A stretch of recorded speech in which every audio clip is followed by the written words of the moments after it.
So, happy Sunday morning to you. So you can hear the bells of the local church are ringing very loudly. Anyway, so on this episode of DIY Music, we're just going to talk real briefly about improving the setup on this Mandolina Espanola, Spanish mandolin that I got in Guadalajara. It's really not, it's a tourist instrument. It's really designed to hang on a wall. But, as you know, I'm not content with that sort of thing, so I'm trying to figure out how to make it play better. I replaced the strings, I fixed the intonation by just moving the bridge until it was right. And then, the only other thing was that the nut was, the grooves weren't low enough, or the nut wasn't short enough. It was too tall for the string action to be good. Now, as you can see, these frets have been seriously over-leveled. They're really flat. So they're not very high up off the fretboard.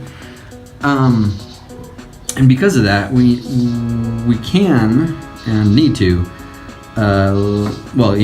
need to give it a fret job and replace that. But that's not gonna happen on a $35 instrument, brand new. So what we're doing is we're just gonna lower the grooves in the nut in order to make it play more readily so that I don't end up with these big double line divots in my fingers like I have been trying to play this. So, what does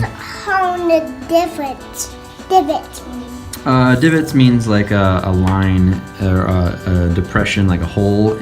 And when Daddy plays these strings, he gets divots in his fingertips.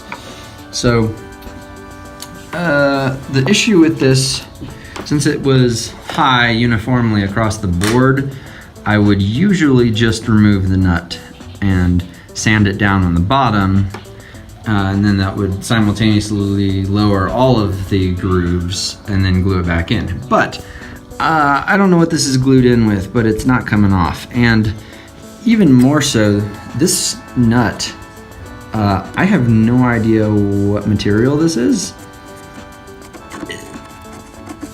I don't know what it is. It has a really funny look. So I keep thinking it's stone or something. I mean, it might just be plastic, but I'm afraid it's gonna break on me and I don't have a replacement. So I'm just filing the grooves lower. So I bought like the cheapest set of needle files I could find on Amazon that would ship here in Mexico, and just found ones that were close enough. And so I'm just going through, you pull the strings, slack the strings and pull them to the side, and then just filing these grooves down, like that, a little bit at a time.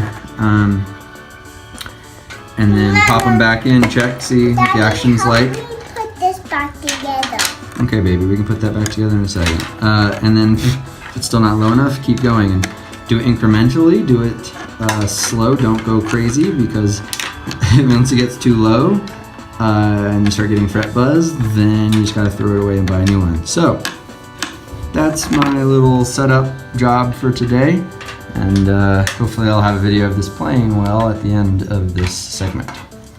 You can see the string heights are much better now. The top of the nut is kind of awkward, but it started breaking on me, so it was very brittle like I had feared, so it's a good thing that I didn't molest it any further. So how about some demos?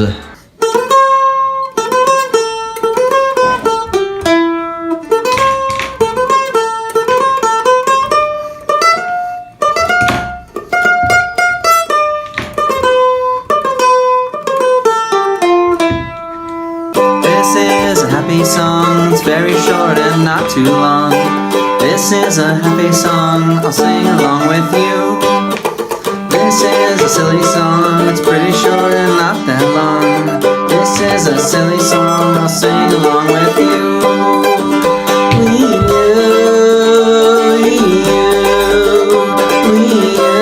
I'll sing along with you. Catch you next time on DIY Music.